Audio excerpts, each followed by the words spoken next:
Chapter 3 of The Call of the Wild by Jack London, and read to you by Katherine Damstetter. The Dominant Primordial Beast. The dominant primordial beast was strong in buck, and under the fierce conditions of trail life it grew and grew. Yet it was a secret growth. His newborn cunning gave him poise and control. He was too busy adjusting himself to the new life to feel at ease, and not only did he not pick fights, but he avoided them whenever possible. A certain deliberateness characterized his attitude. He was not prone to rashness and precipitate action, and in the bitter hatred between him and Spitz he betrayed no impatience, shunned all offensive acts. On the other hand, possibly because he divined in Buck a dangerous rival, Spitz never lost an opportunity of showing his teeth. He even went out of his way to bully Buck, striving constantly to start the fight which would and could end only in the death of one or the other. Early in the trip this might have taken place had it not been for an unwanted accident. At the end of this day they made a bleak and miserable camp on the shore of Lake Labarge. Driving snow and wind that cut like a white-hot knife and darkness had forced them to grope for a camping place. They could hardly have fared worse. At their backs rose a perpendicular wall of rock, and Perrault and Francois were compelled to make their fire and spread their sleeping robes on the ice of the lake itself. The tent they had discarded at Daya in order to travel light. A few sticks of driftwood furnished them with a fire that thawed down through the ice and left them to eat supper in the dark. Close and under the sheltering rock, Buck made his nest. So snug and warm it was that he was loath to leave it when Francois distributed the fish which he had first thawed over the fire. But when Buck finished his ration and returned, he found his nest was occupied. A warning snarl told him that the trespasser was Spitz. Till now, Buck had avoided any trouble with his enemy, but this was too much. The beast in him roared. He sprang upon Spitz with a fury which surprised them both, and Spitz particularly, for his whole experience with Buck had gone to teach him that his rival was an unusually timid dog, who managed to hold his own only because of his weight and size. Francois was surprised, too, when they shot out in a tangle from the disrupted nest, and he divined the cause of the trouble. "Aha!" he cried to Buck. "Give it to him! By gar, give it to him, dirty thief!"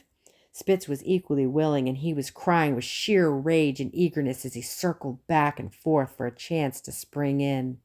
Buck was no less eager and no less cautious, as he likewise circled back and forth for the advantage. But it was then that the unexpected happened, the thing which projected their struggle for supremacy far into the future, past many a weary mile of trail and toil. An oath from Perrault, the resounding impact of a club upon a bony frame, and a shrill yelp of pain heralded the break forth of the pandemonium. The camp was suddenly discovered to be alive with skulking furry forms, starving huskies, 4 or 5 or score of them who had scented the camp from some Indian village. They had crept in while Buck and Spitz were fighting, and when the 2 men sprang among them with stout clubs, they showed their teeth and fought back. They were crazed by the smell of the food. Perrault found one with the head buried in the grub box. His club landed heavily on the back gaunt ribs, and the grub box was capsized on the ground. On the instant, a score of famished brutes were scrambling for the bread and bacon.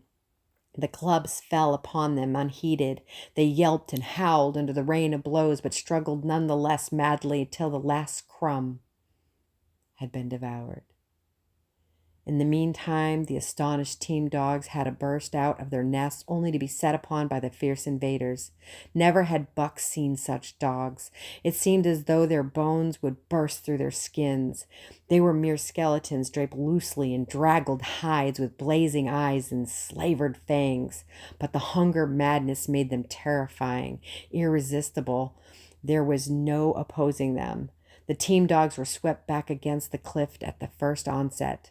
Buck was beset by 3 huskies, and in a trice his head and shoulders were ripped and slashed. The din was frightful. Billy was crying as usual. Dave and Solix, dripping blood from the score of wounds, were fighting bravely by his side. Joe was snapping like a demon. Once his teeth closed on the foreleg of a husky, and he crunched down through the bone. Pike the malingerer leaped upon the crippled animal, breaking its neck in quick dash of teeth and a jerk. Buck got a frothing adversary by the throat and was sprayed with blood when his teeth sank through the jugular. The warm taste of it in his mouth goaded him to greater fierceness. He flung himself upon another and at the same time felt his teeth sink into his own throat. It was Spitz treacherously attacking from the side. Perrault and Francois, having cleaned out their part of the camp, hurried to save their sled dogs. The wild wave of famished beasts rolled back before them, and Buck shook himself free, but it was only for a moment. The 2 men were compelled to run back to save the grub, upon which the huskies returned to attack on the team. Billy, terrified into bravery, sprang through the savage circle and fled away over the ice. Pike and Dub followed on his heels, with the rest of the team behind. As Buck drew himself together to spring after them, out of the trail and of the corner of the eye, he saw Spitz rush upon him with the evident intention of overthrowing him. Once off his feet under the mass of huskies, there was no hope for him, but he braced himself to the shock of Spitz's charge, then joined the fight out of the lake. Later, the 9 team dogs gathered together and sought shelter in the forest. Though unpursued, they were in a sorry plight. There was not one who was not wounded in 4 or 5 places, while some were wounded grievously. Dub was badly injured in a hind leg. Dolly, the last husky added to the team at Daae, had a badly torn throat. Joe had lost an eye, while Billy, the good-natured, with an ear chewed and went to ribbons, cried and whimpered throughout the night. At daybreak they limped warily back to camp to find the marauders gone and the 2 men in bad tempers. Fully half their grub supply was gone. The huskies had chewed through the sled lashings and canvas coverings. In fact, nothing, no matter how remotely eatable, had escaped them. They had eaten a pair of Perrault's moose hide moccasins, chunks out of the leather traces, and even 2 feet of lash from the end of Francois's whip. He broke from a mournful contemplation of it to look over his wounded dogs. "Ah, my friends," he said softly, "maybe it make you a mad dog, those many bites. Maybe all them mad dogs scared 'em. What you think, Perrault?" The courier shook his head dubiously. With 400 miles of trail still between him and Dawson, he could ill afford to have madness break out among his dogs.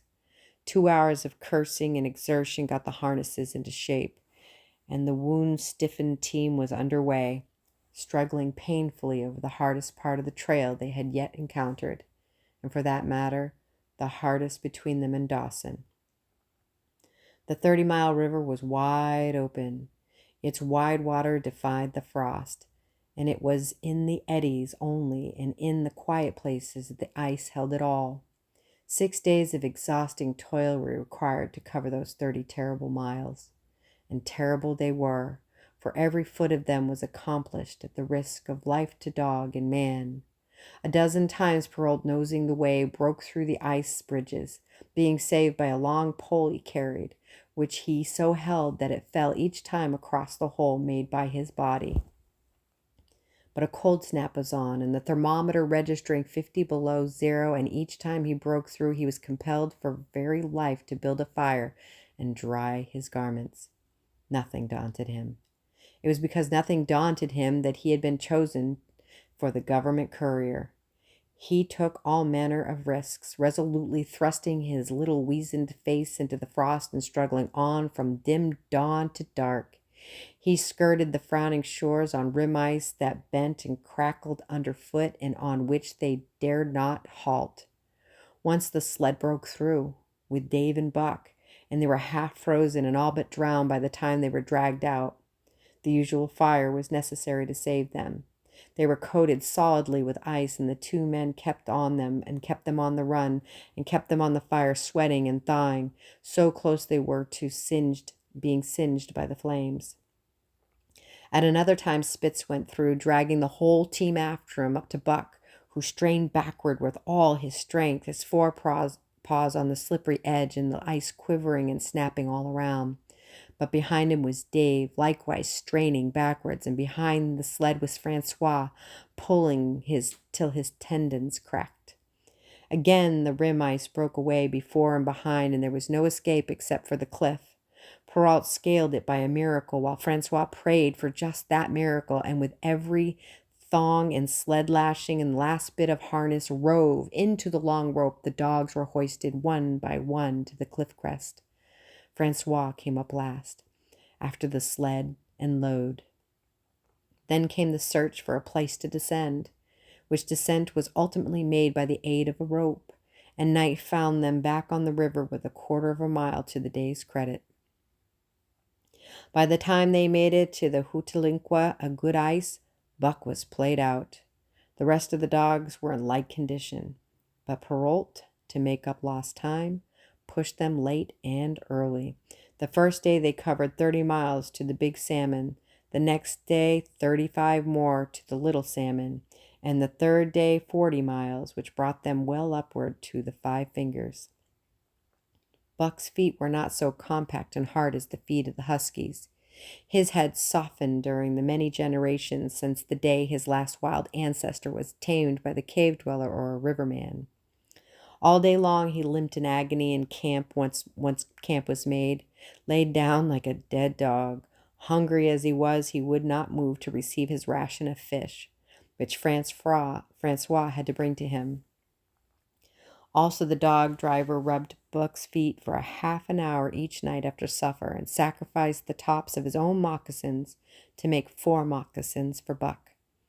This was a great relief, and Buck caused even this weazened face of Pearl to twist itself into a grin one morning when Francois forgot the moccasins and Buck lay on his back, his 4 feet waving appealingly in the air, and refused to budge without them. Later his feet grew hard to the trail, and the worn-out footgear was thrown away. At the Pelly one morning, as they were harnessing up, Dolly, who had never been conspicuous for anything, went suddenly mad. She announced her condition by a long, heartbreaking wolf howl that sent every dog bristling with fear, then sprang straight for Buck. He had never seen a dog go mad, nor did he have any reason to fear madness. Yet he knew that here was horror, and fled away from it in panic. Straight away he raced, with Dolly panting and frothing, one leap behind, nor could she gain on him, so great was his terror, nor could he leave her, so great was her madness. He plunged through the wooded breast of the island and flew down the lower end, crossed a back channel filled with rough ice to another island, gained a third island, curved back to the main river, and in desperation started to cross it. And all the time, though he did not look back, you could hear her snarling just one leap behind. Francois called to him a quarter mile away, and he doubled back, still one leap ahead, grasping painfully for air and putting all of his faith in that Francois would save him. The dog driver held the axe poised in his hand, and as Buck shot past him, the axe crashed down on Dolly's head. Buck staggered over against the sled, exhausted, sobbing for breath, helpless. This was Spitz's opportunity. He sprang upon Buck, and twice his teeth sank into his unresisting foe and ripped and tore the flesh to the bone. Then Francois's lash descended, and Buck had the satisfaction of watching Spitz receive the worst whipping as yet administered to any of the team. "One devil, that Spitz," remarked Perrault. Some damn he damn deal dat Buck. Dat Buck two devils, was Francois's rejoinder. All damn team I watch dat Buck. I know for sure. Listen, some damn fine damn he get mad like hell. Damn him chew dat spits all up. Spit him out like the snow. Sure I know. And from then on it was a war between them. Spitz, as lead dog and acknowledged master of the team, felt his supremacy threatened by this strange Southland dog. And strange Buck was to him. For many of the Southland dogs he had known, not one had shown up worthily in camp and on the trail. They were all too soft, dying under the toil, the frost, and starvation. Buck was an exception. He was alone, endured, and prospered, matching the husky in strength, savagery, and cunning. Then he was a masterful dog, and what made him dangerous was the fact that the club of the man in the red sweater had knocked all blind pluck and rashness out of his desire for mastery. He was preeminently cunning, and could bide his time with a patience that was nothing less than primitive. It was inevitable that the clash for leadership should come. Buck wanted it. He wanted it because it was his nature, because he had been gripped tight by that nameless, incomprehensible pride of the trail and trace, that pride which holds dogs in the toil to the last gasp, which lures them to die joyfully in the harness and breaks their hearts if they are cut out of the harness. This was the pride of Dave as a wheel dog, and Solix as he pulled with all his strength. The pride that laid hold of them at breaks of camp, transforming them from sour and sullen brutes into straining, eager, ambitious creatures. The pride that spurred them on all day and dropped them at pitch of camp at night, letting them fall into gloomy unrest and uncontent. This was the pride that bore up Spitz and made him thrash the sled dogs who blundered and shrieked and shirked in the traces or hid away at harness-up time in the morning. Likewise, it was this pride that made him fear Buck as a possible lead dog, and this was Buck's pride too. He openly threatened the other's leadership. He came between him and the shirks he should have punished, and he did it deliberately. One night there was a heavy snowfall, and in the morning Pike, the malingerer, did not appear. He was securely hidden in his nest under a foot of snow. Francois called him and sought him in vain. Spitz was wild with wrath. He raged through the camp, smelling and digging in every likely place, snarling so frightfully that Pike heard and shivered in his hiding place. But when he was at last unearthed, and Spitz flew at him to punish him, Buck flew with equal rage in between. So unexpected was it, and so shrewdly managed, that Spitz was hurled backward and off his feet. Pike, who had been trembling abjectly, took heart at this open mutiny and sprang upon his overthrown leader. Buck, to whom fair play was a forgotten code, likewise sprang upon Spitz. But Francois, chuckling at the incident whilst unswerving in the administration of justice, brought his lash down upon Buck with all his might.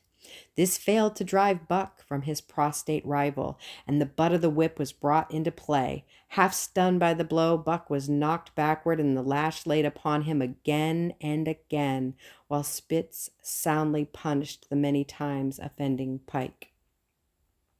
In the days that followed, as Dawson grew closer and closer, Buck still continued to interfere between Spitz and the culprits, but he did it craftily, when Francois was not around.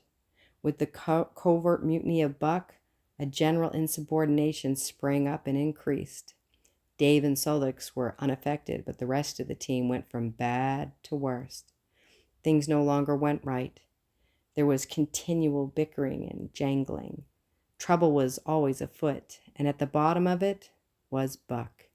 He kept Francois busy, for the dog driver was in constant apprehension of the life and death struggle between the two, which he knew must take place sooner or later, and on more than one night the sounds of quarreling and strife among other dogs turned him out of his sleeping robe, fearful that Buck and Spitz were at it.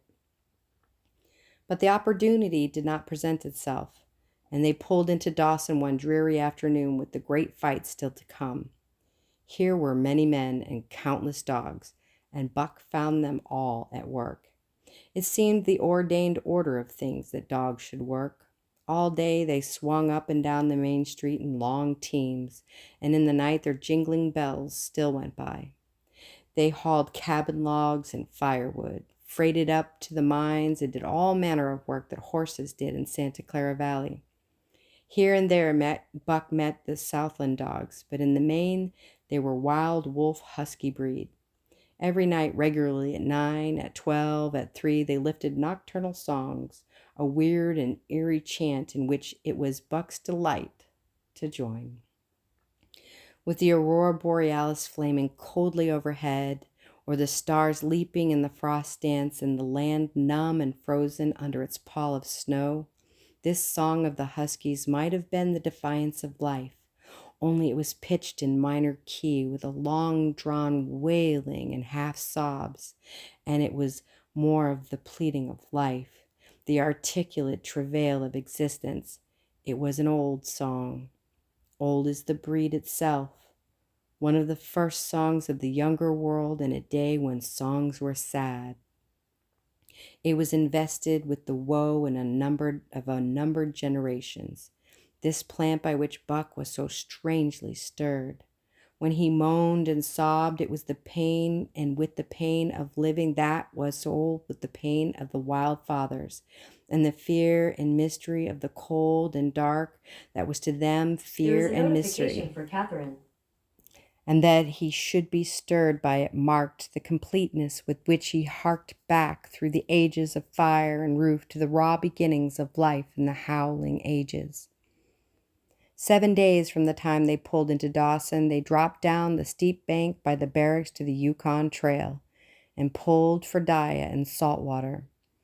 Perrault was carrying the dispatches, if anything more urgent than those he had brought in.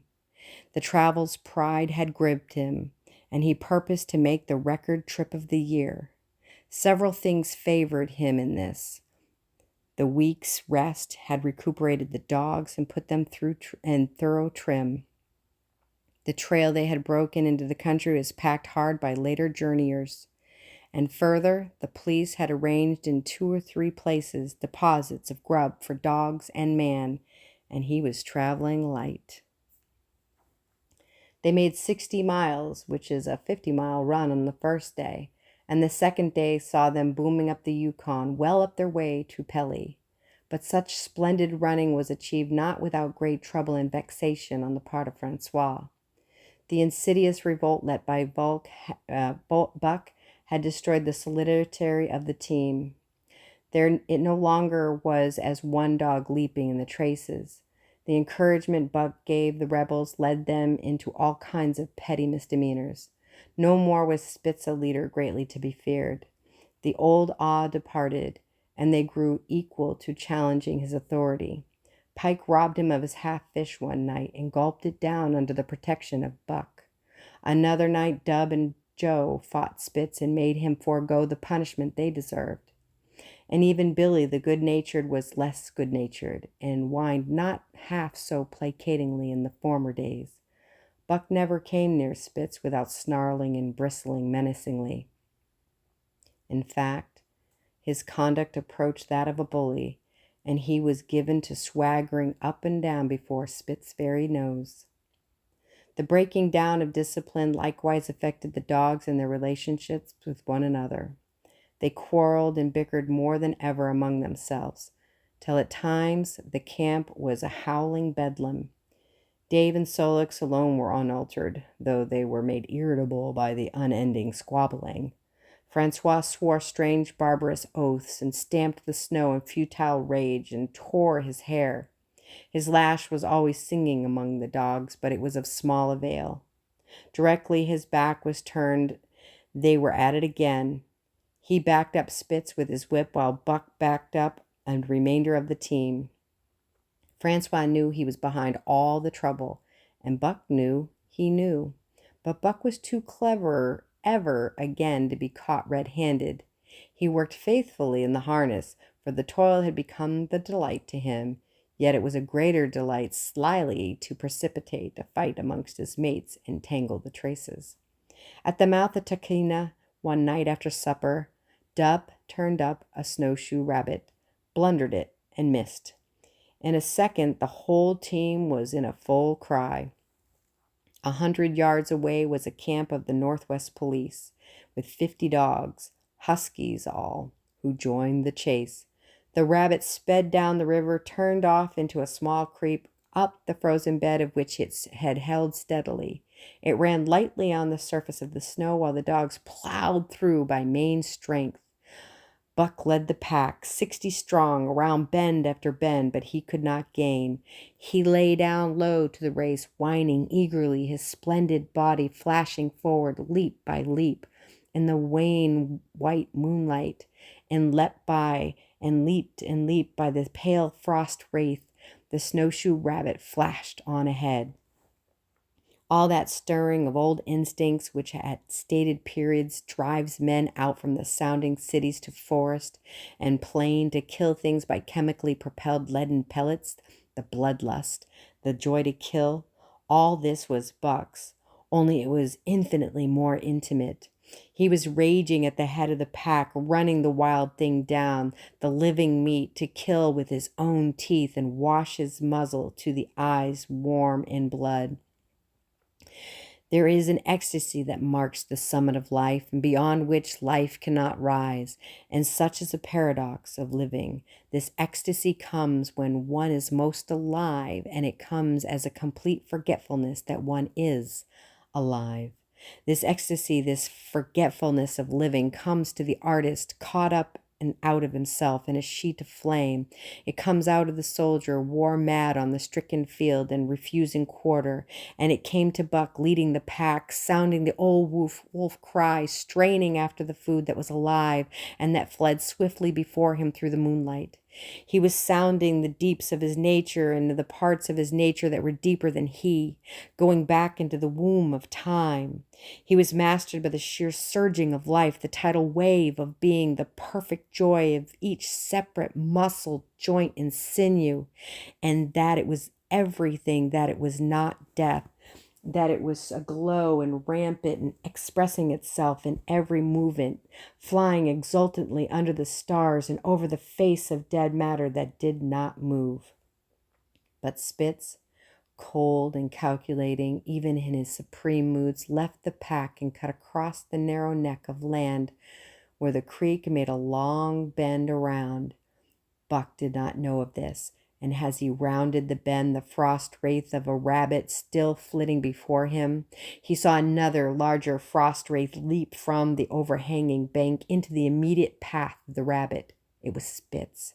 The rabbit could not turn, and as the white teeth broke its back in midair, it shrieked as loudly as a stricken man may shriek. At this sound of this, the cry of life plunging down from life's apex in the grip of death, the full pack at Buck's heels raised a hell's chorus of delight. Buck did not cry out. He did not check himself, but drove in upon Spitz shoulder to shoulder, so hard that he missed the throat. They rolled over and over in the powdery snow. Spitz gained his feet almost as though he had not been overthrown, slashing Buck down the shoulder and leaping clear. Twice his teeth clipped together like the steel jaws of a trap as he backed away for better footing, with lean and lifting lips that writhed and snarled. In a flash, Buck knew it. The time had come. It was to the death. As they circled about, snarling ears laid back, keenly watchful for the advantage, the scent came to Buck with the sense of familiarity. He seemed to remember it all. The white woods and earth and moonlight and the thrill of battle. Over the whiteness and silence brooded a ghostly calm. There was not the faintest whisper of air. Nothing moved. Not a leaf quivered. The visible breath of the dogs rising slowly and lingering in the frosty air. They had made short work of the snowshoe rabbit, these dogs that were ill-tamed wolves, and they were now drawn up into an expectant circle. They too were silent, their eyes only gleaming and their breaths drifting slowly upward. To Buck it was nothing new or strange, this scene of old time. It was as though it had always been the wonted way of things. Spitz was a practiced fighter. From Spitsbergen through the Arctic and across Canada and the Barrens, he had held his own with all manner of dogs and achieved to mastery over them. Bitter rage was his, but never blind rage. In passion to rend and destroy, he never forgot that his enemy was in like passion to rend and destroy. He never rushed till he was prepared to receive a rush, never attacked till he had first defended that attack. In vain, Buck strove to sink his teeth in the neck of the big white dog. Wherever his fangs struck for the softer flesh, they were countered by the fangs of Spitz. Fangs clashed fangs, and lips were cut and bleeding, but Buck could not penetrate his enemy's guard. Then he warmed up and enveloped Spitz in a whirlwind of rushes. Time and time again he tried for the snow-white throat, where life bubbled near to the surface, and each time and every time Spitz slashed him away and got away. Then Buck took to rushing as though for the throat, when suddenly drawing back his head and curving in from the side, he would drive his shoulder at the shoulder of Spitz as a ram by which to overthrow him, but instead Buck's shoulder was slashed down each time as Spitz leaped lightly away. Spitz was untouched, while Buck was streaming with blood and panting hard.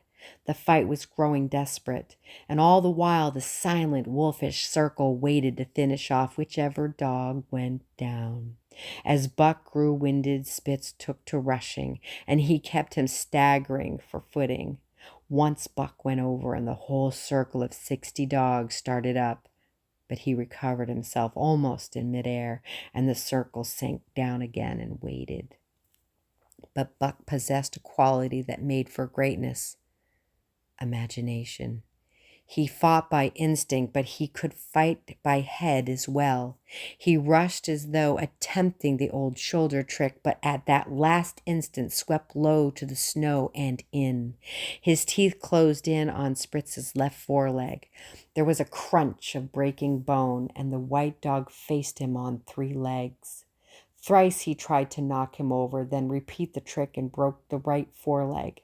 Despite the pain and helplessness, Spitz struggled madly to keep up. He saw the silent circle with gleaming eyes, lolling tongues, and silvery breaths drifting upwards, closing in upon him, as he had seen similar circles close in upon beaten antagonists in the past. Only this time, he was the one who was beaten. There was no hope for him. Buck was inexorable. Mercy was a thing reserved for gentle climbs. He maneuvered for the final rush. The circle had tightened till he could feel the breath of the huskies on his flanks. He could see them beyond Spitz and to either side, half crouching for the spring, their eyes fixed upon him. A pause seemed to fall. Every animal was motionless as though turned to stone. Only Spitz quivered and bristled as he staggered back and forth, snarling with horrible menace as though to frighten off impending death. Then Buck sprang in and out, but while he was in, his head squarely met shoulder. The dark circle became a dot on the moon-flooded snow as Spitz disappeared from view. Buck stood and looked on, the successful champion, the dominant primordial beast who had made his kill and found it good.